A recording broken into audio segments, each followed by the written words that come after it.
it must be volume must be full anyway. So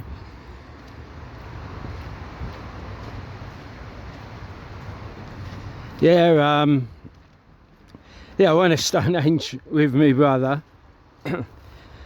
So the stones weren't, they didn't over impress me, or I didn't get a sense of awe from the Stonehenge or the stones. Sorry. So that's all right. Right. Yeah, so yeah, I went for a walk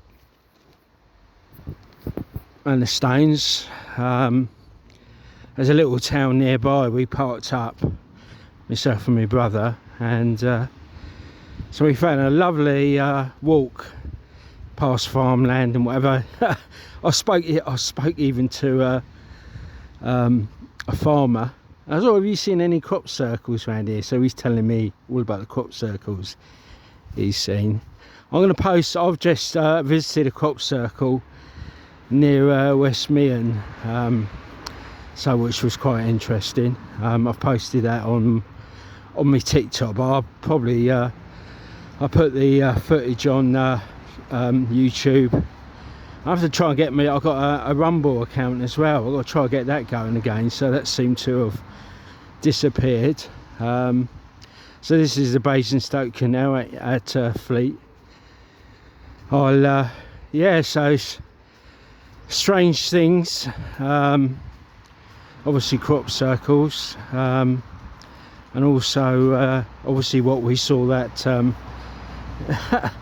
I just took a load of pictures around Stonehenge. Obviously took pictures of the stones. I did it at a distance as well, so I'm gonna have to make sure you get the footage. And anyway, I took a load of pictures, and there's this guy walking along on his own. He's got this sort of, I don't know, it's looked like a snake. Why would you be walking along towards Stonehenge in that direction from some woods? And he certainly had, his arm just looked like a snake or something, unless it's a bit of what you call it, pareidolia or something, or I'm sure it's nothing wrong with the image. And also there was a lady and there was a guy behind. And it's quite a warm day. I mean, it must have been 70 or, you know, 20 odd 23 Celsius near Stonehenge. But yeah, it's really strange. This lady was following this strange guy, and the guy certainly had a unusual arm. I say it was unusual because his arm was actually a snake, some part of it. So I filmed, you know, I obviously not filmed that, but I just took some, I'm taking pictures of the scenery.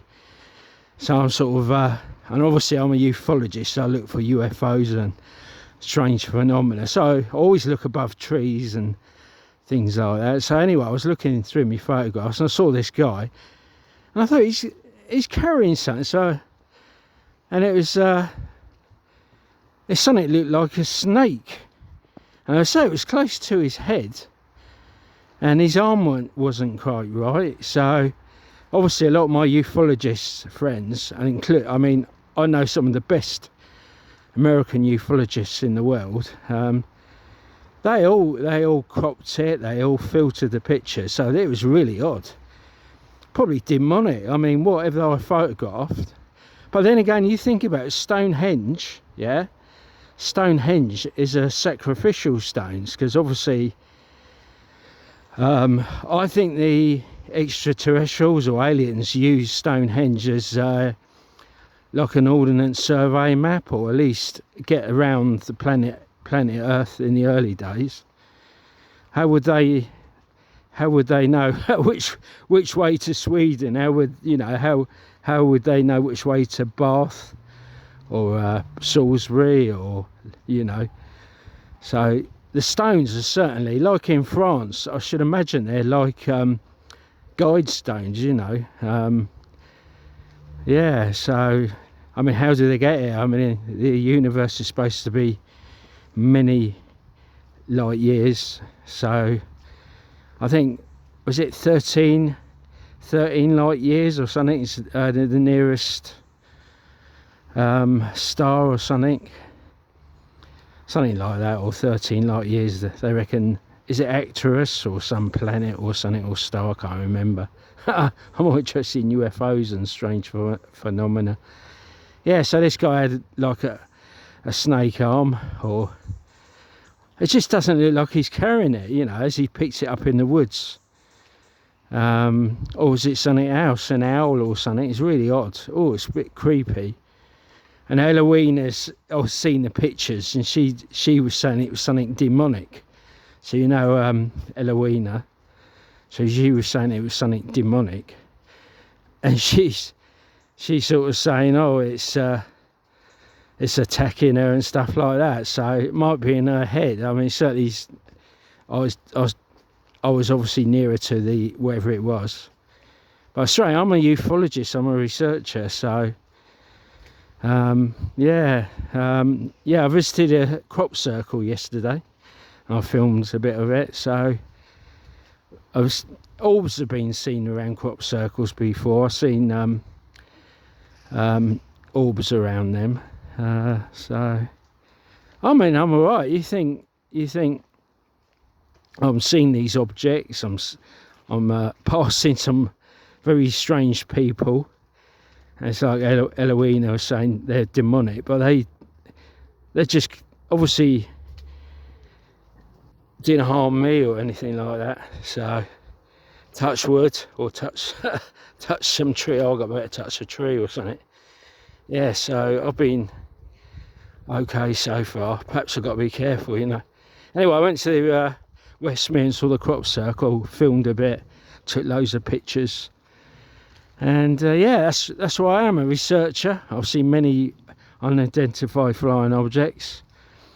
And I actually visited the field with the crop circle back in March or something, just see what it looked like. So I got a before and after now, so I can show people the field before the crop had grown, and also I can now show them with the crop in, with a circle in it, or certainly a strange thing. So anyway, hopefully you're better. I know you were saying you weren't too well, so, and yeah, so I'll just continue doing the research, get a bit of gnosis and knowledge, being a Cathar.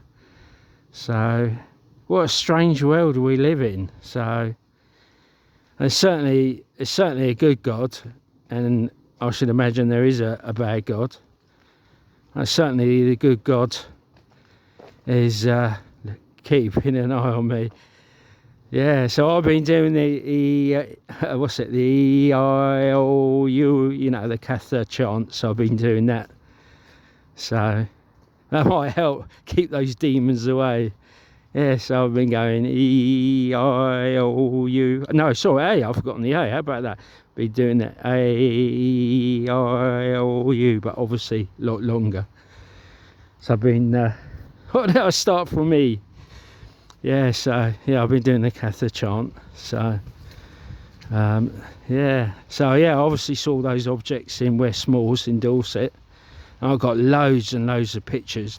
And there was what was really strange was there was objects above the trees, which I would call orbs, and obviously filmed some moving, and I got an actual picture of these orbs in the sky, and one particular one, you can see some knights. So basically, imagine that I'm taking a picture in this. This is genuine.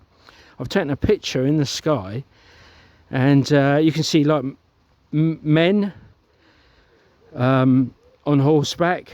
And I was saying to my friend, is it something to do with the Muslims? Because they certainly, way they were dressed, and I thought, oh, they Moors, you know, because obviously West Moors is in southern England. And I was saying, I wonder if the actual, you know, obviously the Muslims were in Spain, and obviously got so far up in Spain during the their occupation of Spain. So I wonder if that, I wonder if we got some hidden history. So did the actual Moors and Muslims, when they landed in Spain, they get as far as Dorset in England? So did they pinch a galleon or a boat, you know, during the wars with the Spanish? And did they land in Dorset? So there's certainly the images looks like men on horseback. You know, they certainly not King Arthur. I'm sure it's not a King Arthur scene, and with an orb in front in yellow. So I believe they're Moors. You know, the who came across from North Africa. Obviously it'll be, it's Tunisia and that sort of area in it of I'm trying to think. Yeah, I'm sure it's Tunisia, opposite Spain, Tunisia, Morocco, sort of places like that, I think. So yeah, it's all a mystery, and yeah, I wouldn't be surprised the Moors, the Muslim Moors, got a bit further. I wouldn't be surprised they hadn't landed in Dorset. So, of course, you know what the UK's like, and a lot of other countries, they hide their history. So hidden history. So the Moors could have landed in England, and so I don't know how. You know, when was West Moors named? So it's Moors is spelled M-O-O-R-S. So that's how they spelt Moors in that part of Dorset anyway. So that's the trouble with the world. There's a lot of hidden history. Things take place. Mind you, that's what Hitler done. So Hitler hid the truth, and obviously tried to erase the history of the Jews. So nothing surprises me. So it just makes you wonder, it's part of our English history and even Spanish history, so has been altered to suit the people in power. So I rather know the truth. So, you know, if the Moors had landed in southern England, yeah, I mean, that's a big thing. So we rather know the truth. And of course they're obviously coming over on the boats. I don't know, it's just way people are treated, way people from different races and religions, it's really awful how they're treated, you know. So yeah, so I say England hasn't got a very good history, and yeah, so anyway, I'm going to end this here. So a bit of a conspiracy chat. Anyway, I hope you're feeling better, and I'm going to keep doing my sky watch. I'm going to hopefully try and get to another crop circle. I think there's one at Preston, Candover or something near Winchester. Yeah, it's all research, you know. The good God up there sending us, or humanity, not me personally, humanity, signs in the fields, which is encouraging. Suddenly, if all these crop circles stop appearing, I'll be worried. So yeah, I'm not sure if during the old COVID, I'm not sure how many crop circles appeared during that time. So yeah, anyway, hopefully you're feeling better and motivated and whatever. I'll go for long walks anyway, and yeah, so we've just got to look for miracles. I think everything I see, Michael, is a miracle, you know. Everything's strange, you know. So everything and anything I see strange is a miracle. So, you know, because obviously it's out of the ordinary, and I'm getting I'm probably getting close to being one of the leading ufologists in the UK, because I'm the only one. I'm the only one going out. I know I've got some friends that do that sort of thing. I've got to mind these cars. Yeah, I've got a few friends that do a bit of ufology. Try not to get run over. Yeah, it's a strange world. So this is Fleet. I'm still up this way, and yeah, so I'm downloading my stuff in a certain pub, and yeah, so I'm trying to get funding. So a lot of this research I do, I'm trying to get funding. So a lot of the TikToks and the YouTubes, and I post on Twitter as well. So I'm trying to get some funding. So hopefully I'll get some funding for some people in the research. So because obviously I'm getting results. So yeah. So anyway, take care, and yeah, keep motivated. And I'll continue sending you all those mysteries and strange events and sightings and what have you. So, but I say, they're not, not anything's been sinister. I mean, I've been doing this, my first sighting was in 1980, a multi-sighting on the train, but nothing's ever been sinister. I mean, obviously some people, I mean, I know Tina Burr, she's saying she was abducted. So, you know, there is some cases, a few people said they're abducted. So yeah, there are a few strange events, and obviously the most famous one is from a movie called Fire in the Sky. Travis Walton, he was abducted. They're working in the woods, and they're heading home. I think this was in Canada. I can't remember. Was it? No, it's in America, because it's the FBI was questioning the other woodworkers. So anyway, Travis Walton, they're all like heading back to their town, and they see this UFO, and you can get the movie. It's called Fire in the Sky. It's on DVD, and you should be able to get a story about it. So anyway, he gets out and approaches the object. That's something I would do foolishly, that. So yeah, he went out to approach the object, then the actual thing actually took him away.